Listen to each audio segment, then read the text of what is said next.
Good morning, everybody. Can everyone hear me okay?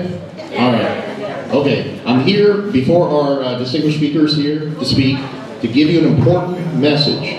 Like Amigo said, a very big and important process is going on right now in the city of Fort Worth, and that's redistricting. Just a quick show of hands. Those that are here from Fort Worth, how many people have been paying any attention to redistricting? Yeah, see, it's kind of thin, right? And that doesn't surprise me. Why? It's a very complicated subject.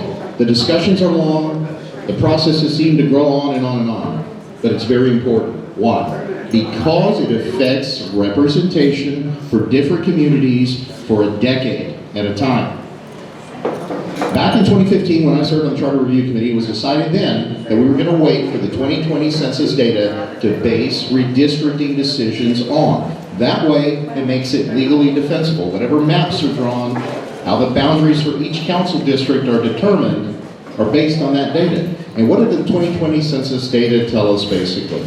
Okay, you had two groups, two demographics that showed substantial growth. Hispanics and African Americans. Of those two, Hispanics showed the most growth. Hispanics represent, right now, 36% of the population in the city of Fort Worth. African Americans, 19%. And we just learned this past week that those two groups were undercounted during the census. Again, not a big surprise, but these are indicators, again, that whatever decisions we make need to be made with the public knowing what we're doing. Because we need that public input, on maps. So, what we're doing is we're adding 2 council districts. Currently we have 8. Right? Our council is comprised of the mayor and 8 council members. So we're going from that number to 2 more. Okay? And our growth is still expanding. So in the next 10 years, we're going to do this again. However, now, as they say, you must say your piece or forever hold it. Okay? So I'm going to give you some key dates.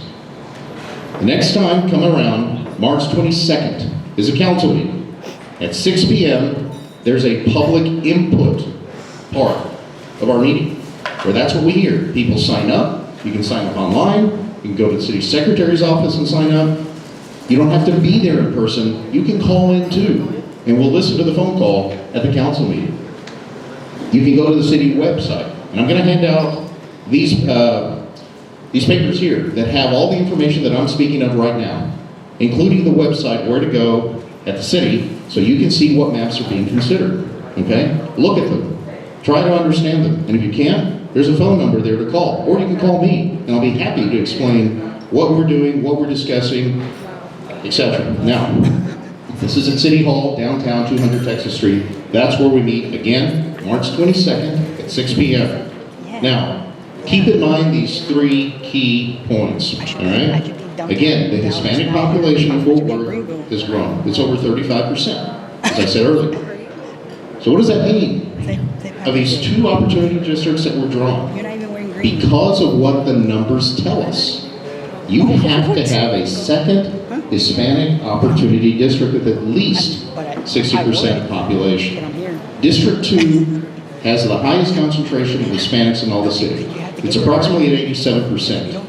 The next highest concentration of Hispanics is in the city's south side, in the historic south side area. So logically that means that's where you would draw your next district. Now there's some council members there that have been, discussing this with us, and they've said, well, there are impacts to their districts as well. And you have to be sensitive to that. And we're trying to find opportunities to negotiate. But sometimes you hit impasses, right? And I think that's where we are. Now, I've said it before in the public, and I am willing to sit down with anybody and talk these through and try to achieve these goals. Because if you don't arrive at an equitable and proportional map, it'll get legally challenged in court, not just by the construct, but also by the result. So you have to be mindful about that. Now's the time to get to work. Now's the time to really have these open and honest discussions of what needs to be achieved. And again, this is all based on the census data. These are not my ideas. The data is telling us to do this. So the second point I want to make, don't split Rosemont, which is in, again, the historic south side. And you have to be very careful about splitting what we call communities of interest in the South Side. You're trying to keep these communities of interest as together and compact as possible. Okay, and therein lies the challenge. It's doable, but it requires these discussions. So the South Side, Hispanic neighborhoods like Rosemont must not be left out of that opportunity district because of the concentration of Hispanics that they have in those particular areas. Prior maps had them split. The current map has them split right down the middle, down the railroad tracks. They themselves have said they did not agree to that, nor do they want it. So we need to make these amendments and make these changes and get moving forward to arriving at a map that we can have council consensus on. Now, here's a big one and a big impact for District 2, and this just happened this last go-around.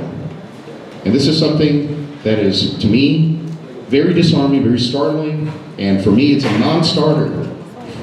As soon as I heard about it, I said, no way that this should happen. People are familiar with the Panther Island project, right? They're also familiar that that's been in, development for many years. And only recently now, we got the allocation from the Army Corps of Engineers for $400 to $3 million. Now the project will move forward. Very late in these redistricting talks, 2 council members came up with the notion of taking Panther Island away from District 2. The whole thing. I didn't have the words, but I did say, and I said it very clearly in our work session into the mayor, there is no way I'm going to stand for that. And there is no basis for it under our criteria for redistricting. Believe me, I looked and I tried to find what possible reason could they have used. It's not there because there is no reason. And I'm not going to stand for that. And there are others that won't either. So let's be clear. Panther Island, and I'll invoke former Mayor Kay Granger, who's now the congresswoman, right, who fought for these funds. When she was mayor of Fort Worth, she said very clearly that that project will help an underserved area like Northside when it's fully developed. It's always been part of Northside.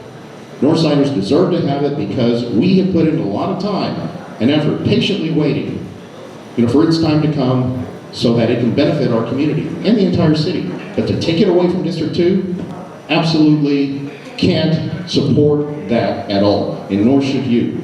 So this is where I come to the very important part of my speech here. This information here will give you, the facts of how to register to speak come that meeting time. We need to hear from you, okay? There's information there, you can look at it. Also, in the back of it has another proposed horseshoe map.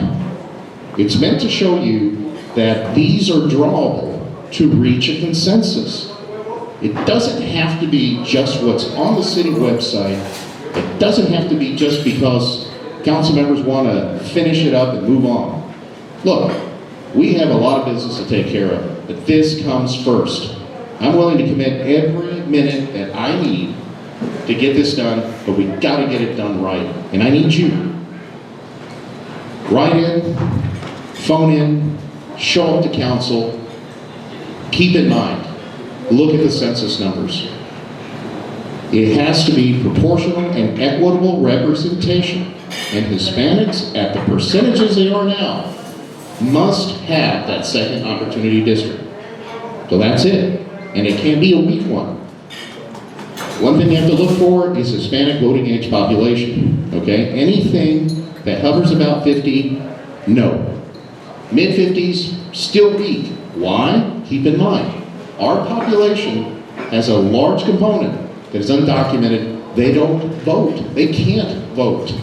So that number decreases. So whatever we do, it has to be strong enough, okay? So I'm going to stop talking right now. I'm going to pass these on and then give the mic over so we can hear from these speakers. Muchísimas gracias. Thank you very much. And please call me if you have any questions. Are there any questions? Maybe I can answer. Questions.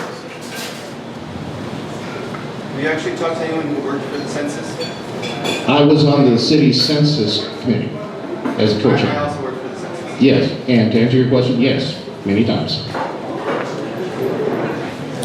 Yes, sir. Has there been any consultation with Walmart or anybody on the fact that I this do. is What I do know is this, there have been some Hispanic groups and individuals that have contacted MALDEF, for opinions of what we're doing. And MALDEF is, I think, monitoring it as well. No, claro que no.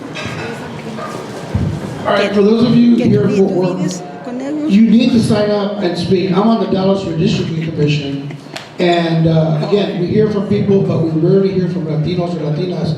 So if you go out there and you say, we need the Latino district on the south side of Fort Worth to have fairness and equity, that's kind of what helps drives that public input. So make sure you get involved and make a difference. All right, we're going to continue the program.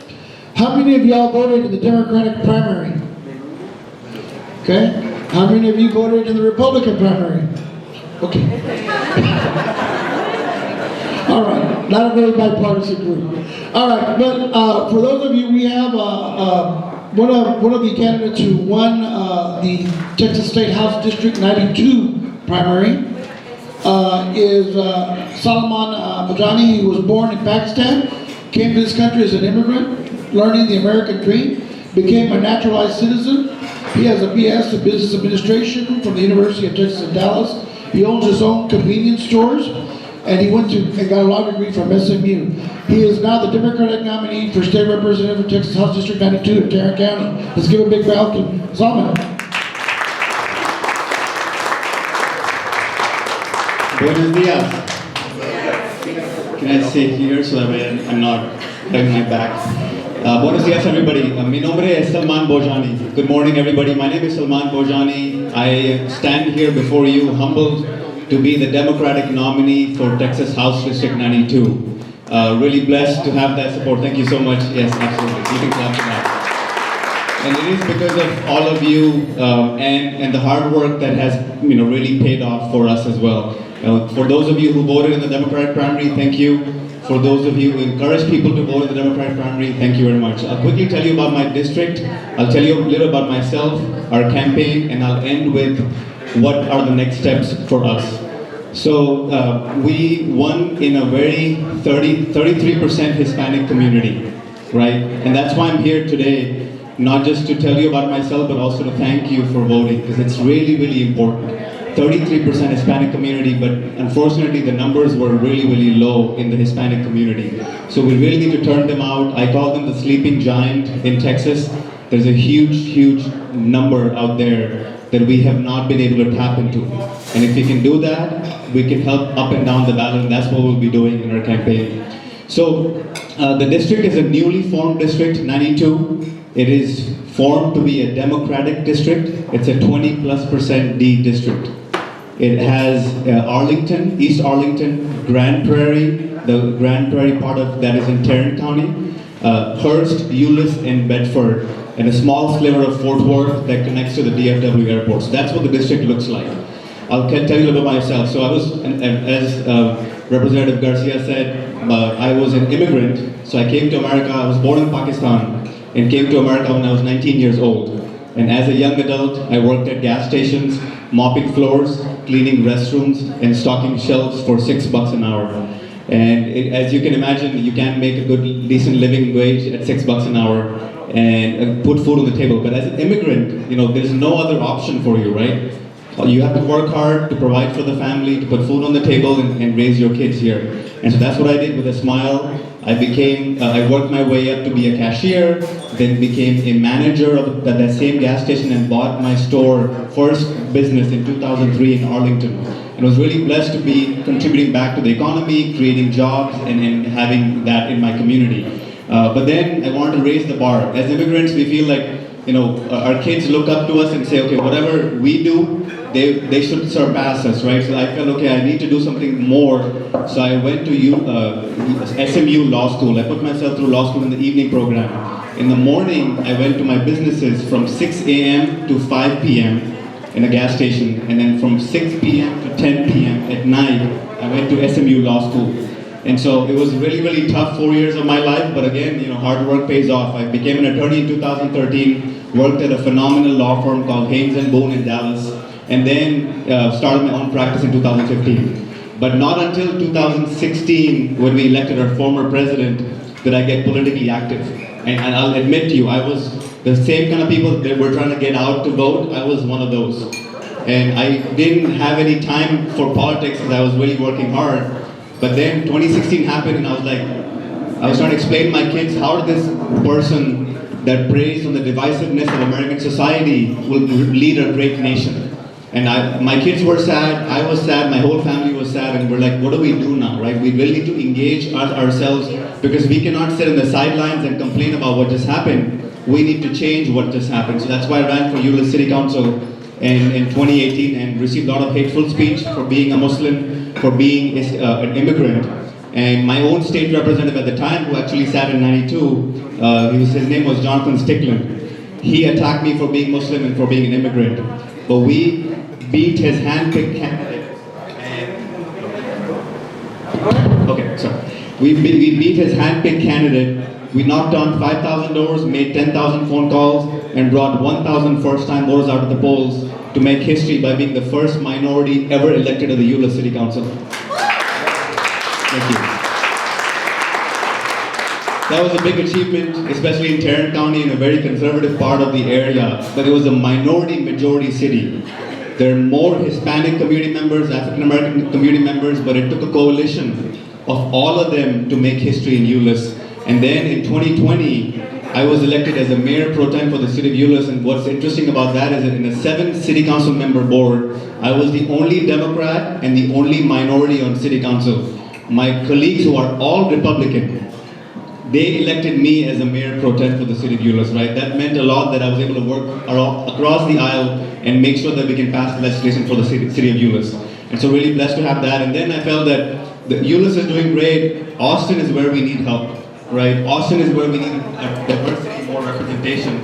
And so that's what I felt that we need to do. So that's what I ran for House, and I'm still running for that right now. But the representation is lacking so much that once I get elected in November, I'll be the first Muslim and the first South Asian in the history of the state of Texas to be elected to the Texas legislature, right? Really blessed. Again, we continue to make history. Yeah, we continue to make history because the representation in our state is sorely lacking, and we need diverse candidates. So I urge you. I know it's not easy, but we need more candidates. So to the extent that we can work on the pipeline of Hispanic community members that can run into Euless City Council, we don't have that. We don't have anybody from the Hispanic community, but yet we have such a huge number of Hispanic community that live in Euless that call Euless home. So next step is, so we run a really great campaign. We knocked on 25,000 doors in our district. 25,000 doors, that's historic, and that's why our numbers called it. We called on 10,000 people. We brought again 1,000 first-time voters again out to the polls to make history. They've never been able to vote, not just in the primary, they didn't vote in the presidential election. So that's why it's important, because they didn't have any candidate like Muslim or somebody that can resonate with them, right? So Muslims came out in large numbers. They saw that the history-making component of our race, and so that's why it's important when diverse candidates run for office, they turn out the sleeping giant, they turn out the people that have not been voting in the past. So it's really important. Next steps are, I want to make sure that we're going to be creating something called different advisory councils in our campaign. We're going to be creating a Hispanic advisory council to the extent that, Representative Garcia or you all can help me with that. We're looking for key leaders that can give us feedback on what does the Hispanic community wants. I've knocked on hundreds and hundreds of Hispanic community doors. They're just not really involved in politics. They just are not caring as much. So what can we do to make them care? What can we do to make them say, hey, this is your voice needs to be heard, and how can we incorporate that? So as we start drafting legislation in Austin, how do we get that perspective in our ears so that we can really be inclusive? And so to the extent that anybody can help with that, like I said, 33% of the district of 92 is composed of Hispanic community members. That's huge. That's the largest, community in the district. The second largest is the African American community. By the way, I'm going next to speak at the Black, caucus that's coming up next. But again, I need help. So please, to the extent that anybody can help, there should be business cards for our campaign on all of your desks. Please do reach out. Jordan Villarreal is our campaign manager. Really blessed to have his support. Again, it was a teamwork, and he was again, really, really instrumental in that. So please, his phone number is also on that card. Reach out to one of us to serve on that Hispanic Advisory Council, And this is something that's going to be ongoing in my, not just my campaign, but even once we win in November, we're going to continue doing that because we need to get that perspective. Again, thank you so much for coming out. Please, and to the extent you can, encourage the community to come out and vote. It's really, really important. We're going to be listening to everything that you want to say, so please give us as much information as you can. Thank you so much again. Yes, you have any questions, please, go ahead. Okay.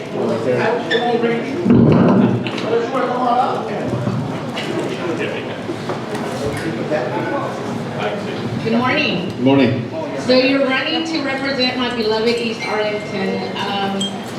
One of the question that I have for you is I was concerned about one of the persons that endorsed you because that particular person is currently setting up policies that's going to gentrify East Arlington and displaced families.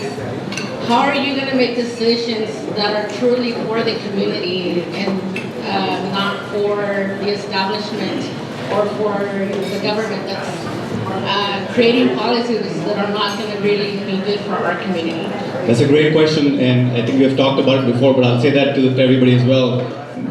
There's someone that endorsed our campaign and made what she's referring to. They made a decision after they endorsed us. At the end of the day, we're going to take everybody, all perspective into mind, right? We're not going to take just only one perspective. There's several perspectives. It's an array. There's more gray than black and white. So it's not easy to say, okay, this is wrong or this is right. We'll hear all the perspective and make a decision that's in the best interest of the community.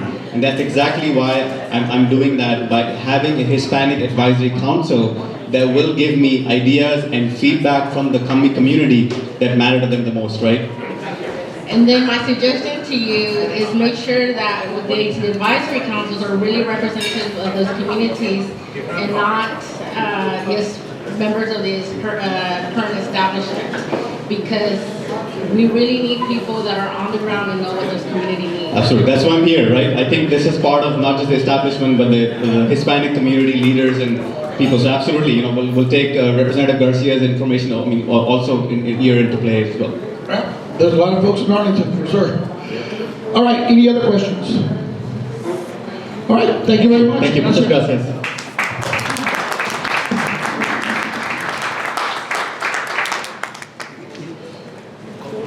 Our next speaker is came all the way from Austin, Texas to come visit us. By the way, He grew up down in South Texas. His family is very well known. He used to own the King Ranch down there.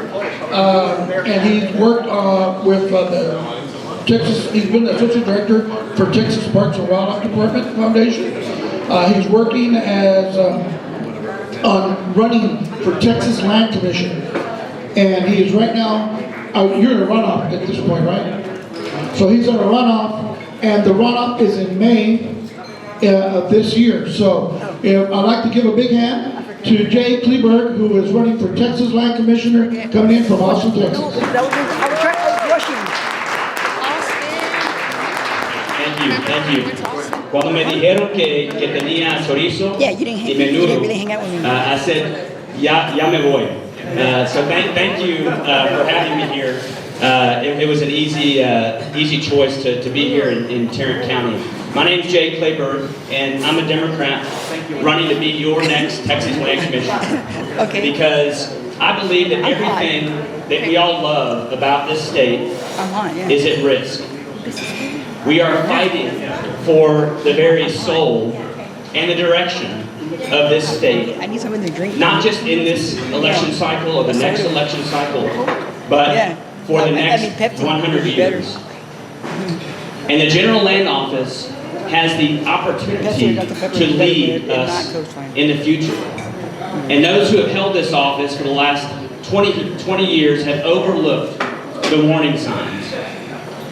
Did you know that we lead the nation in CO2 emissions?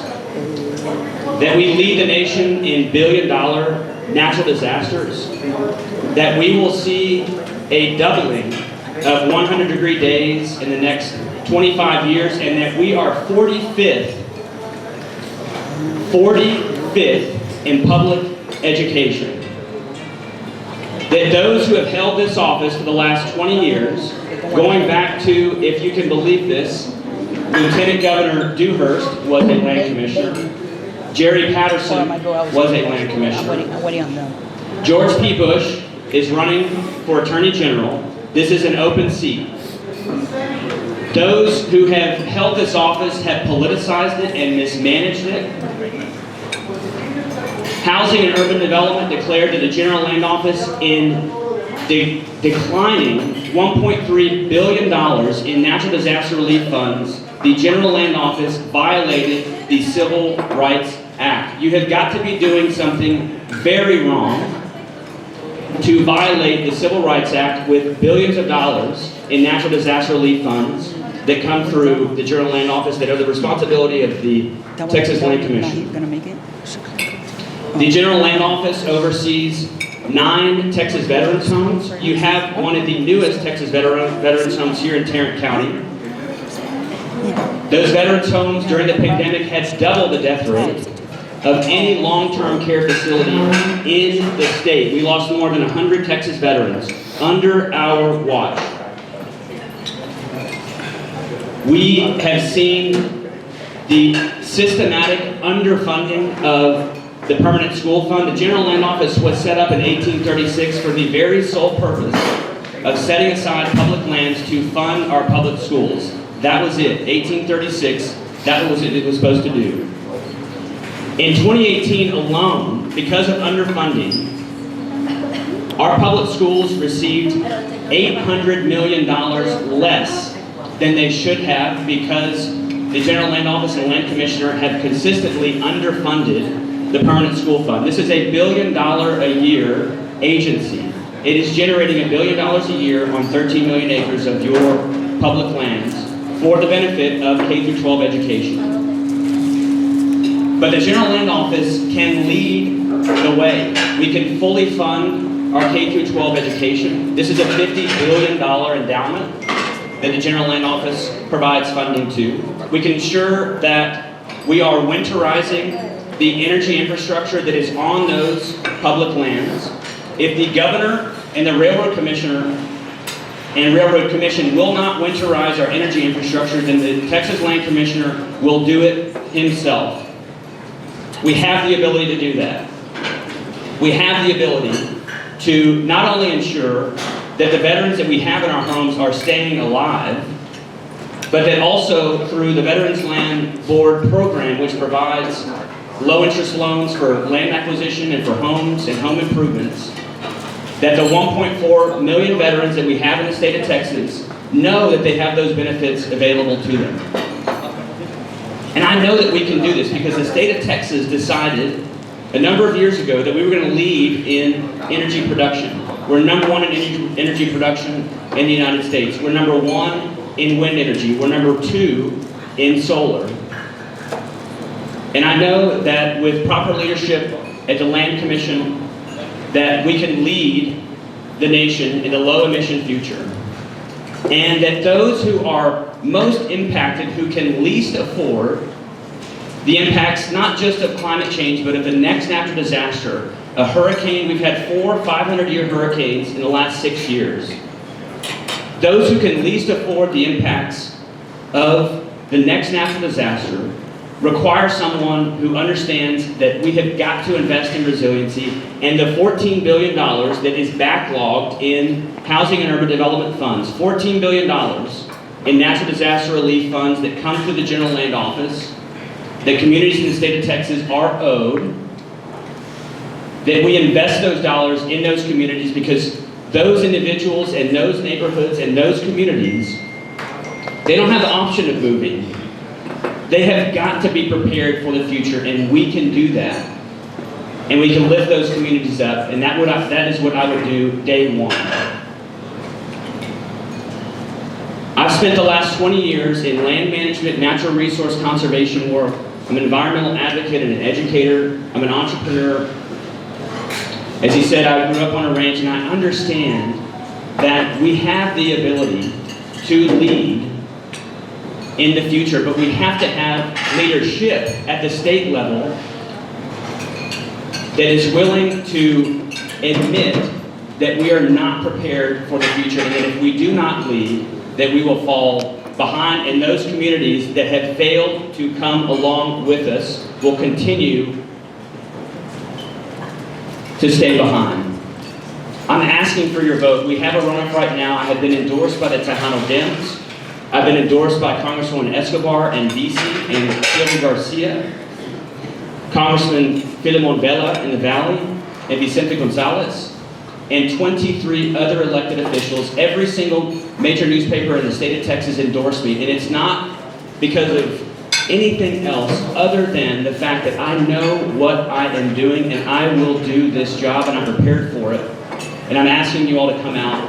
May 16th to the 21st is the start of early voting for the runoff, and then the 24th. And I appreciate you all having me here. Thank you.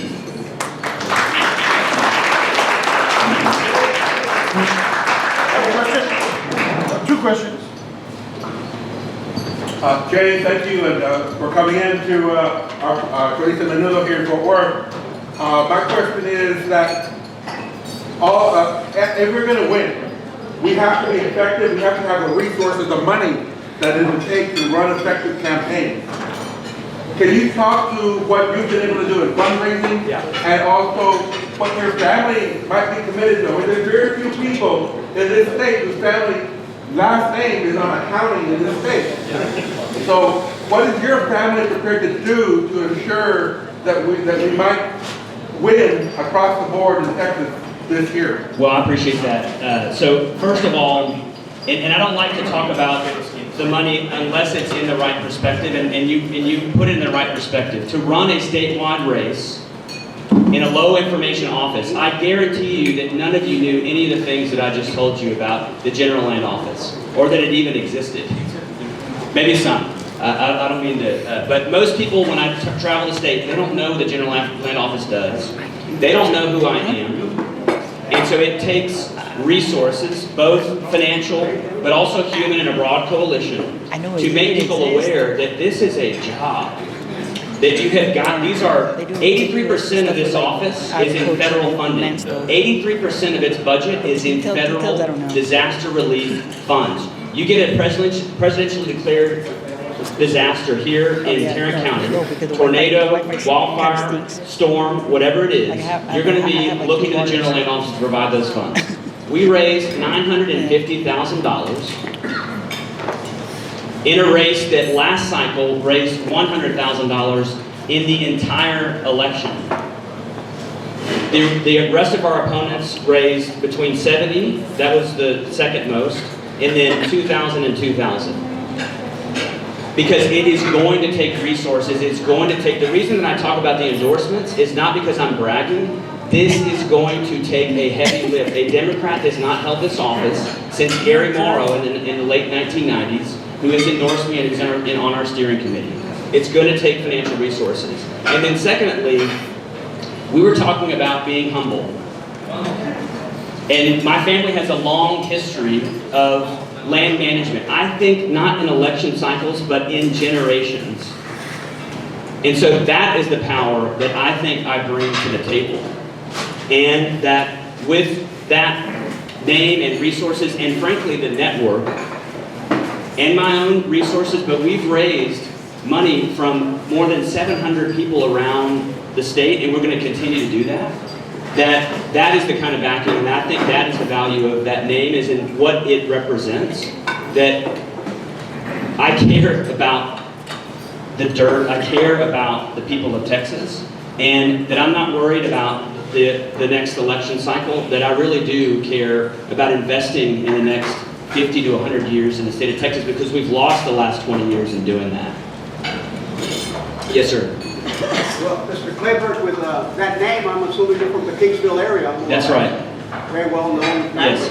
I guess my question is, in terms of our petroleum industry, and what happens after they go in, like I'm from the Postula area, Coastal Laredo. They came in and we've had these, like every 10 years, they'll come in and open up the faucets again for the oil that's there when the price goes up, and shut them down when they can't make the profit. Right. But what happens is when they cap them, is what happens to the environment. And there's no compliance whatsoever, even in what, the Railroad Commission? The Railroad Commission, responsibility? That's right. But on the land commission side, don't you think it would be proper for maybe some laws at the state level? I know at the federal level there are some laws, but I don't know if they're specifically directed on what to do with those oil wells that will contaminate that environment where they're at. Maybe even poison humans and animals in particular.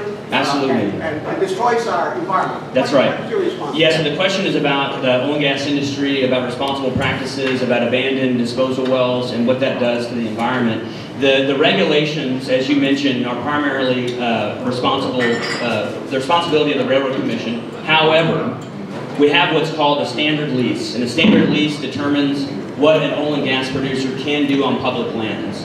So again, 13 million acres, about 7 million of that is in minerals alone.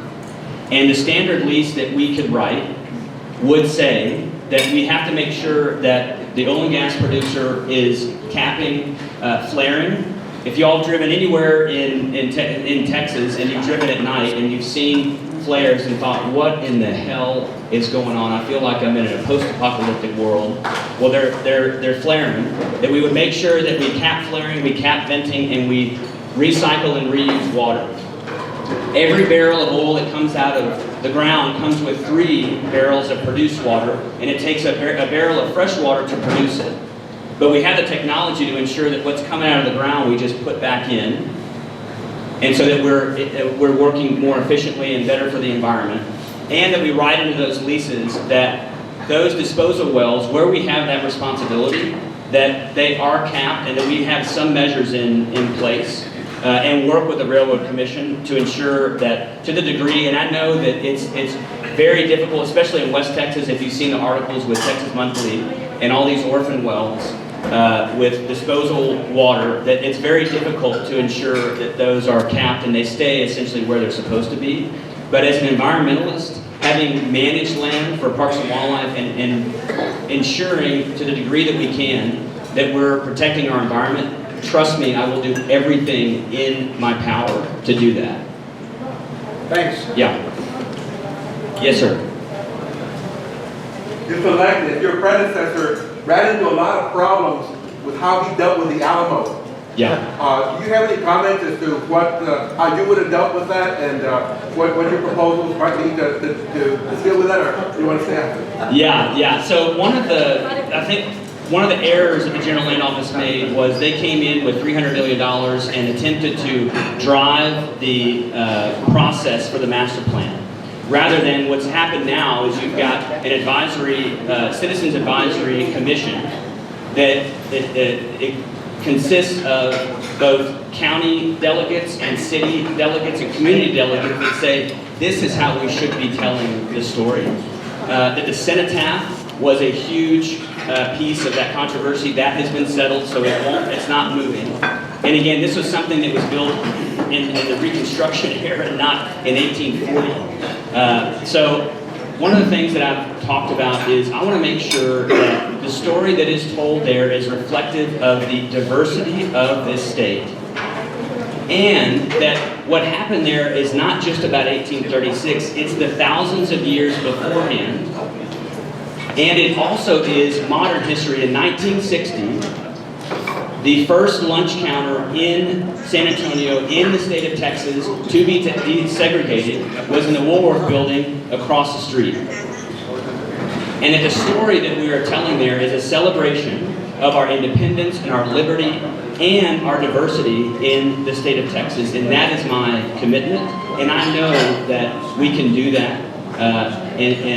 I'm excited to talk about that because I know people want to, on the Republican side, they're talking about issues that have nothing to do with the office and that don't reflect the values of the state of Texas today. And so, thank you for that question. Who is your Yes, opponent? ma'am. Go ahead. Her name is Sandra Grace Martinez out of Bexar County. She's a mental health specialist and a former parole officer. I would just like to remind everybody that the runoff is May 24th. Mark your calendar, because we need this man on the ballot. And that's the only way we'll get him on there if you vote in the 50 in November. Thank you. I've taken up too much of your time. I appreciate it. Thank you so much. Thank you. All right, thank you for bringing up my LULAC members in San Antonio and Bexar County. That's a big issue because the daughters of the Texas Revolution think the Alamo started in 1836. They forget it had been there 200 years before that, as well as the Native Americans. So anyway, appreciate you coming and joining us. Our next speaker is a nurse, a single business owner, and a mom of 3.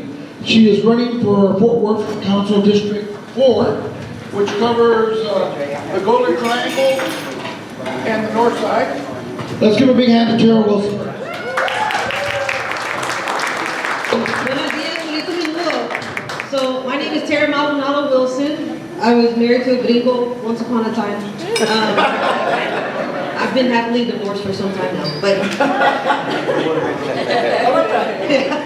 because when you tell people you're divorced, they go, oh. But if you tell them I'm happily divorced, they're like, oh. So I was here last year, running for the same seat, okay? And mira, we've already heard Carlos talk about how we gotta vote, right? The Hispanic population has to vote. So in my race last year against a 3-term incumbent, I only came short 57 votes of forcing a runoff. 57. I think I have more first cousins than that. Okay? So I grew up in Texas. I'm a 3rd generation Mexicana, okay, from Waco, Texas. I moved here 5 years ago. My heart is with mi comunidad hispana, okay? And so right now we're in the middle of redistricting. We have never had a Hispanic woman serve on city council in Fort Worth, ever. Okay? And so if we bring it to the context of our community, because we've got north side Hispanics, we've got the south side Hispanics, and then in District 4 where I'm running right now, it's a mix, like a 30-30-30. Okay? And so Carlos was talking about his redistricting map, and I want y'all to understand how important this is. And I can talk about my race, and I'll tell y'all about that in a little bit, but I really want y'all to think about this. This is about strategy, and what it is that we really want for our community. Right now they got Carlos picking between, oh, you can have Trinity River, but you gotta let us split up Rosemont. Or, right, you let us do that or the other. They're not giving him both, right? What he's asking for is not reasonable. We've got 9 votes on city council. 1 is the mayor. Oh, okay. 3 others are Republican. 4 others are Republican-leaning district council members. So Carlos has his vote and 3 more that support Hispanic Opportunity District. Me, I'd be 5. We'd have the majority vote if we had someone else in that seat right now, okay? And this district map won't go into effect until next year in 2023. Pero mira ahora, in 8 weeks, this election's on May 7th. In 8 weeks, we can have our 2nd Hispanic seat, and in 23, go get a 3rd. We don't need to wait. And so when we talk about representation for our community, those are the kinds of things that we gotta think about. They're gonna argue over the maps and there's nothing I can do about it. I go and I tell them, support Hispanic Opportunity District. But right now, I'm gonna go win this seat so we already have our seat that we need. And that's what I'm talking about. We talk about coming out to our communities, knocking doors. I'll be leaving here to go knock on doors, okay? So Heritage Trace, Heritage Glen, Acadia Park Trails, Park Glen, Bonnie Bray, part of Carter Riverside, which is mostly Hispanic, completely ignored for the last decade. You can tell the difference when you come from District 9 Carter Riverside to District 4 Carter Riverside, night and day. And that's what I'm talking about. This would be considered a swing seat. We'd be taking the seat, and they're not happy about it. But you know what? I don't care. I don't care. Because the thing is that I'm qualified for the seat. I worked in the ER now for 7 years. I've been a nurse for 12. Ask me how many times in a single day that I get to make a bad or wrong decision. Zero, right? Is it, are you gonna bring your abuelita in and on that day I'm just gonna have an off day in the ER? Is that okay with you? No, right? So all that skill set to be able to manage difficult situations, I'm bringing over into City Hall, right? Bringing over to give help, Carlos some help. He's been alone for a long time, and then before him it was Sal, and before him it was one. It's always been one. And so that's why I'm running. I'm running because first and foremost, we have to be able to have somebody that wants to really, really work on behalf of our community, but also the working class, because that's where we're at. We know how to work hard. We go to work, we come home, we got la familia. That's all we want, right? We want our neighborhoods to be safe. I know we took Northside. I see y'all's community page. I'm on it. I see the empty houses that y'all talk about. It's been an issue for a long time. Same thing in Carter Riverside. I'm having community meetings right now with them to figure out what we can do so that they're not getting up in the morning and coming out to their trucks being stolen, gone, completely gone. So, what can you do? If you have family members that live in those areas, tell them, go vote May 7th for Tara Wilson, okay? She wants to represent you. I'm gonna be out in the community with the people. We haven't had community meetings in 10 years. I asked for a budget town hall meeting during the pandemic when it was virtual, and I was told no. Why? Because no one comes. I don't want to waste city staff's time. That's literally the words that came out of that man's mouth to me. And I thought, oh, well, I guess it's time for me to run for city council. That cemented it for me. How can you not come out in the community and tell us what's going on? How do you refuse just to give information when all you had to do was turn on a video and put a collared shirt on and leave your chonies on underneath? Nobody would have known, right? But no, because they don't care. They're not trying to talk to us. And that's why I'm running, first and foremost. And so I need your support. You may not be able to vote for me, but these rates cost money. And $10 right now, your cards on the table that have the website, $10 right now. There's about 40 people in here. You gave $10, it's $400. That will get about 450 to 500 doors knocked. That's a lot of doors. And that's how I'm going to win this race, because I'm out in the community, on their porch talking to people. I went out and knocked doors last weekend. Out of 40 doors that I hit in 2 hours, 37 people opened their door to me and talked to me. That's unheard of. And so we're making history here in Fort Worth. Vamos a hacer historia y voy a ser la primera hispana a postular en Consejo Municipal. That's it. Okay, so we're giving all gas, no brakes, until May 7th. So if you can volunteer, we're gonna have a postcard writing campaign. You sit at home, just write cards, mail them out. That's all you have to do. It was really popular last year. We had a lot of people do them for us. We sent out about 1,200 postcards to people in District 4. So I'm gonna go get the second seat for us, so then I can work with Carlos to get us the third one in 23. Okay, thank you very much for your time. Any questions?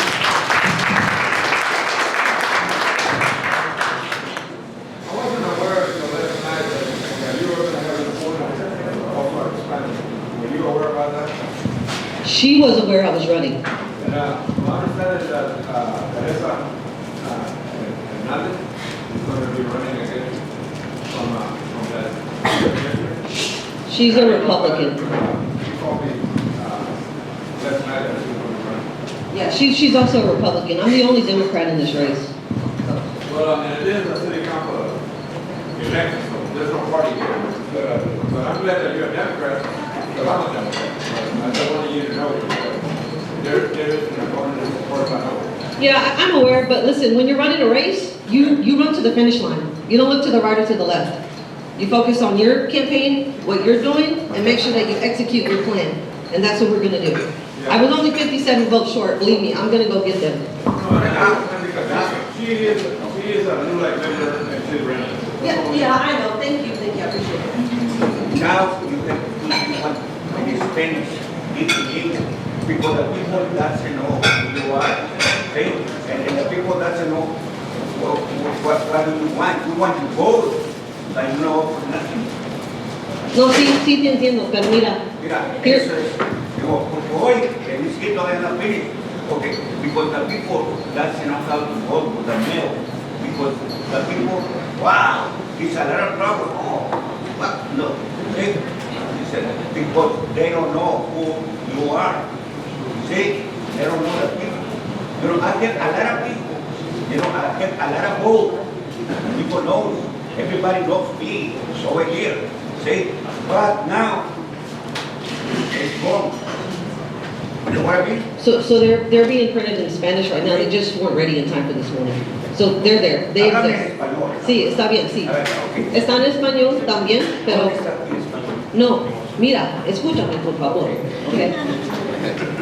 No estaban listos para esta mañana. Van a tenerlos el lunes. But they're in Spanish, sí. Una español, una inglés. Okay, están incluyendo de nuevo en español. Sí. Yeah, and mind you, I didn't get to start. Todos son bilingües aquí, no se asusten, ¿ok? Hasta Mr. Cleaver habló español muy bien. No, everything will be, my campaign has always been bilingual, okay? They're just, the printer didn't have them ready in time. But next time also, you speak little, translate in Spanish because the people don't understand things. I have a lot of people, no, I know because I don't understand. This is Domingo, it's a little bit in Spanish, simple.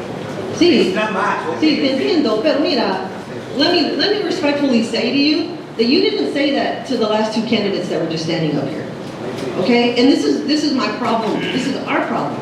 Is we hold our minority candidates to this extremely high standard that we don't hold the rest of them to. Okay? And that's a problem. Respectfully. 21,000 registered. Less than 5, no. In Hispanic community, less than 5%. Okay. Yes. All right, let's keep on moving.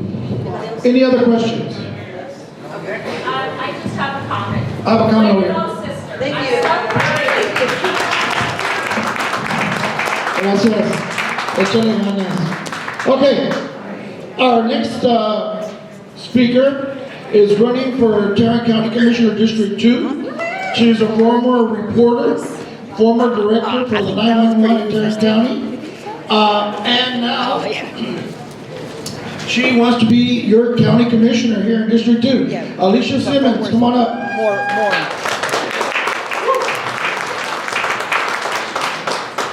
Thank you, Mr. President. Thank you all for the invitation to be here. I'm Alicia Simmons. I'm running for Tarrant County Commissioner Precinct 2.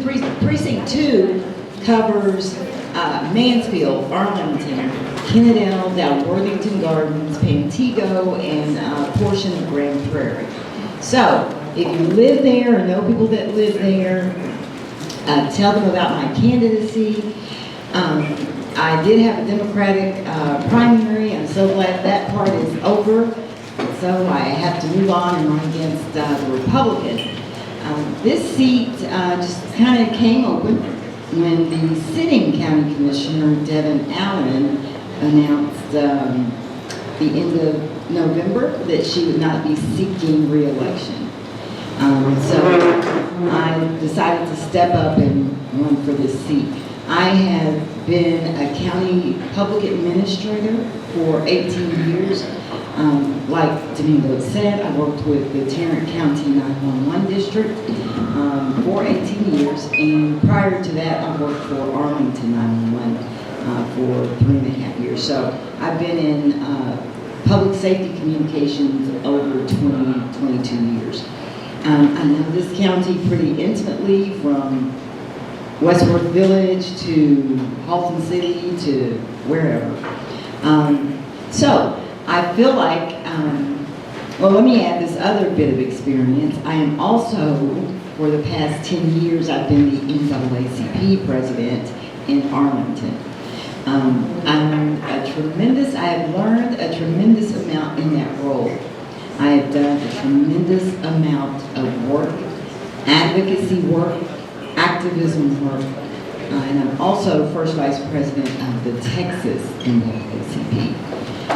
I've learned so much, dealt with so much, fought so many battles with the city of Arlington, the county, the DA's office, Mansfield School District, AISD, the Community College District, so on and so forth.